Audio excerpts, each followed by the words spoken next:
hechos malditos o fenómenos cuánticos.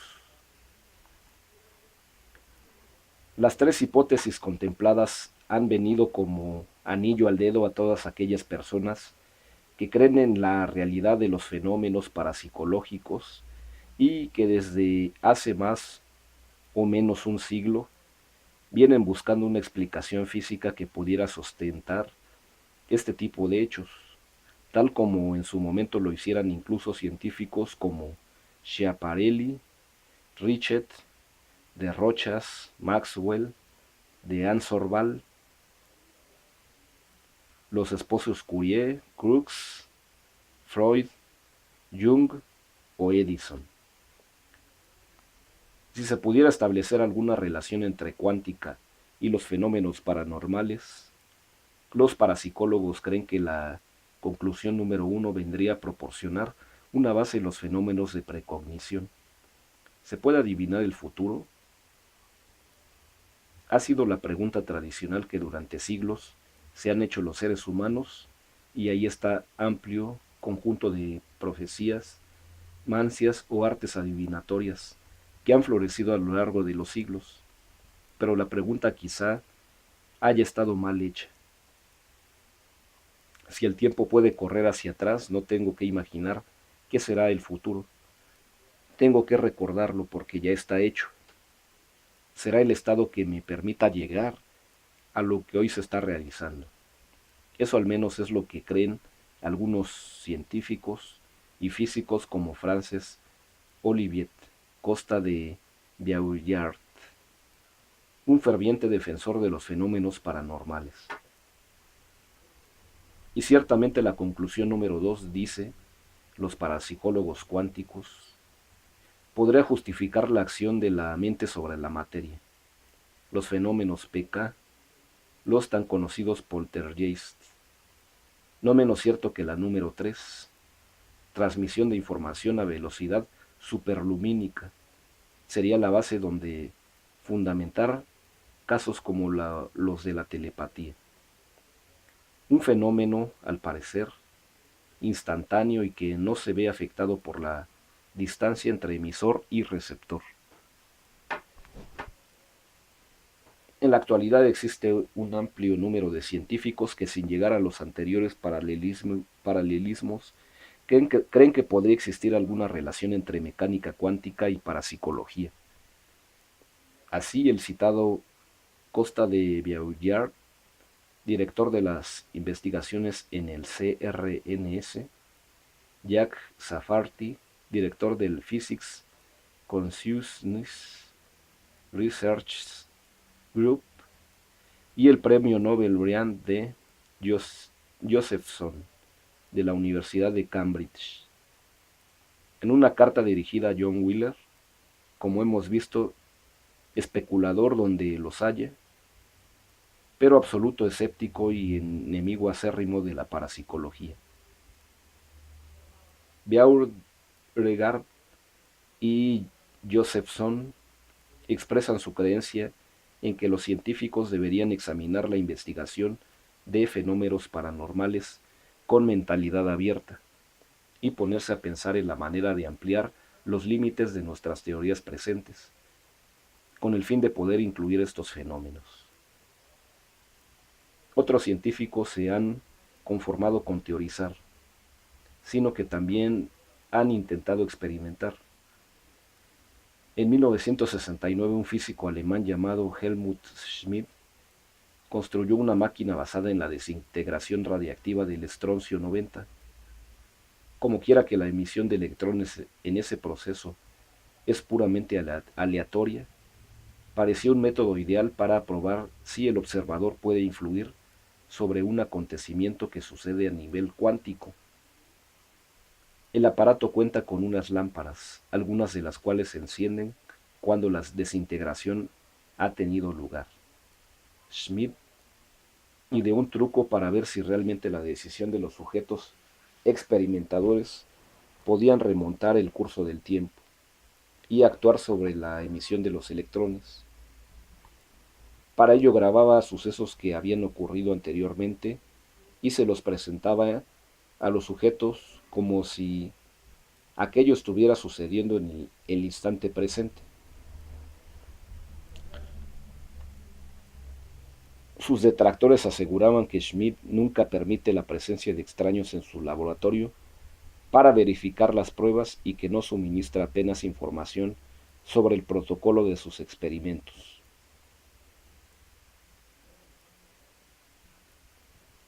Pero el físico alemán asegura haber obtenido desviaciones en los resultados que cabría esperar por el simple azar, en un porcentaje pequeño pero significativo. También los físicos Puthoff y Targ del Laboratorio de Electrónica y Bioingeniería del Stanford Research Institute aseguran haber obtenido resultados interesantes con equipos parecidos a los de Schmidt. Pero después de que estos científicos participaran entusiásticamente en la investigación acerca de los supuestos poderes del famoso Uri Geller, personaje cuyas manipulaciones y fraudes quedaron más tarde al descubierto, el prestigio científico de Puthoff y Targ cayó prácticamente a cero.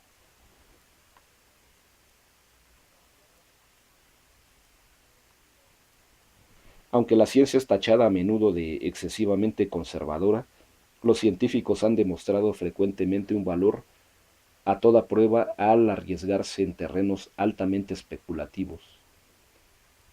Y el que muchos de ellos rechacen argumentos como los relacionados con los fenómenos paranormales no significa que no dejen volar la fantasía hasta universos que, a veces solo un escritor de ciencia ficción se atrevería a insinuar. Al otro lado del espejo, regresemos de nuevo a nuestro gato de Schrödinger y a su esquizofrénico desdoblamiento. Hasta ahora todas las interpretaciones suponían que la observación colapsa la función de onda y el gato emerge de la caja vivo o muerto. Pero en 1957 el físico de Princeton, Hugh Everett, junto con Neil Graham y Bryce DeWitt, completó un exhaustivo trabajo matemático en el que se estudiaba otra posibilidad aún más inconcebible. Levantamos la caja de la tapa. La función de onda colapsa y un gato, por ejemplo, vivo, emerge al mundo real. Pero, ¿qué ha pasado con el gato muerto? ¿Ha desaparecido? No, afirma Everett. Está en otra dimensión, en otro universo distinto al nuestro. Cuando una función de onda colapsa, el universo se divide en dos ramas, en dos mundos paralelos. En uno hay un observador que contempla a un gato vivo, en el otro el mismo observador está viendo a un gato muerto. Cada uno de ambos sujetos desconoce la existencia del otro, pero están convencidos de que su universo es el real. Y más aún, cada vez que uno de esos dos sujetos haga una observación, colapsará una nueva función de onda y sus universos volverán a subdividirse en otras dos ramas.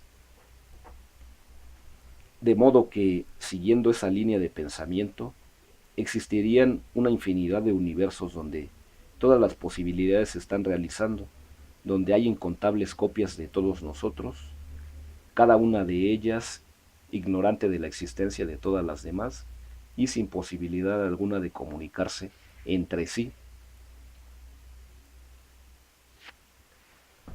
Batallas en el espacio-tiempo.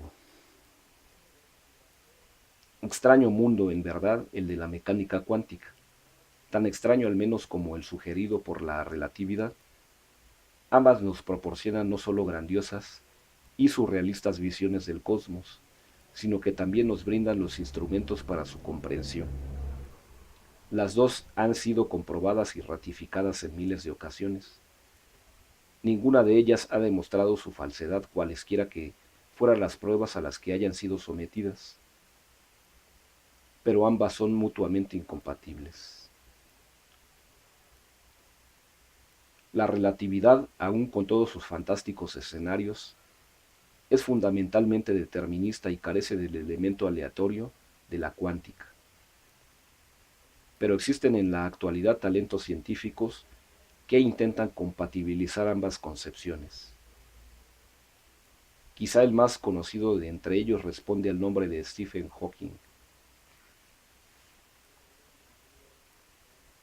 Pretendo saber por qué Dios hizo el universo.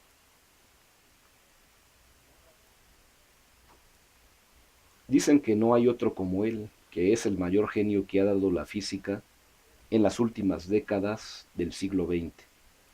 Ejerce la cátedra Lucasian de Matemáticas en la Universidad de Cambridge, un supuesto que ocuparon antes que él Paul Dirac e Isaac Newton.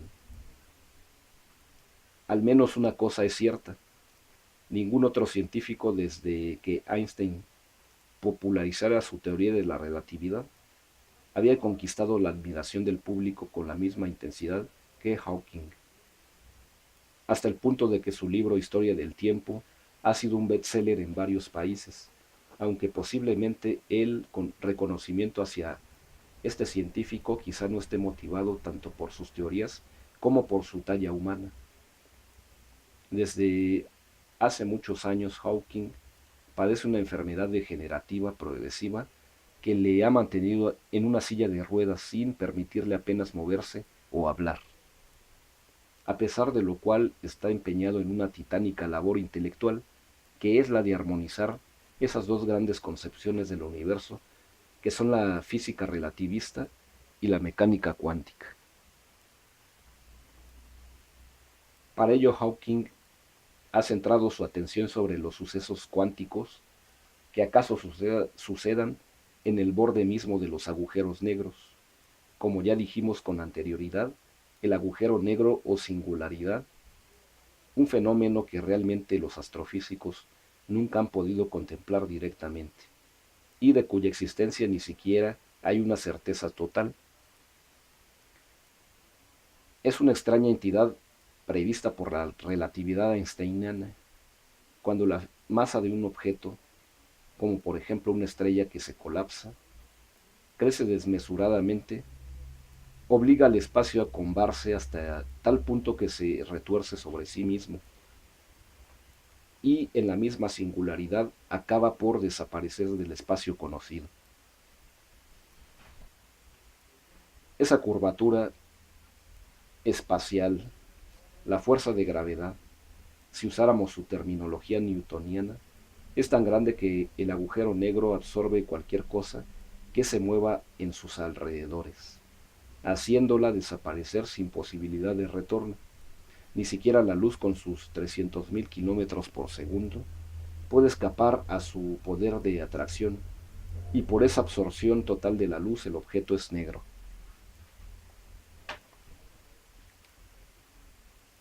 Pero según Hawking, quizá los agujeros negros no sean tan negros.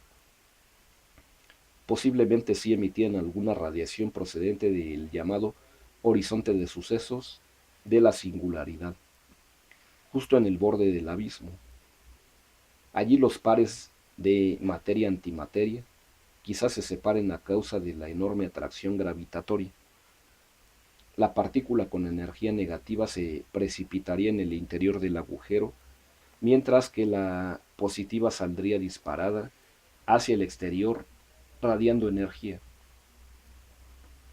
Al absorber esa energía, la temperatura de la singularidad aumentaría, y cuando la masa absorbida se aproximara a un valor límite, la densidad en el interior del agujero negro crecería hasta tal punto que, a escala terrestre, la masa de una enorme montaña podría hallarse contenida en un diámetro menor que el de un núcleo atómico. Es en ese instante cuando el agujero negro podría estallar con una potencia de millones de bombas de hidrógeno, emitiendo enormes cantidades de rayos X y rayos gamma. ¿Por qué el interés de Hawking precisamente en los agujeros negros? Como ya dijimos, según la relatividad, es probable que el conjunto del universo naciera precisamente en una singularidad. dando origen al Big Bang, y eventualmente es posible que el escenario final de su desaparición también tenga lugar en otro fenómeno singular. Y si se puede considerar los fenómenos cuánticos y los relativistas en esas situaciones límites, es posible que Hawking tenga éxito no solo en conciliar las teorías unitarias más importantes en la historia de la ciencia, sino en desvelar de una vez por todas el nacimiento, evolución y muerte de nuestro fantástico universo. Fantástico, sí, pero los científicos no se resignan a mantenerse en la ignorancia. Los hijos aventajados de la teoría cuántica tampoco se conforman con detenerse en esa frontera especulativa, y para ello se arriesgan incluso a ser tachados de visionarios, pero sus enfoques holísticos del universo no han hecho sino empezar.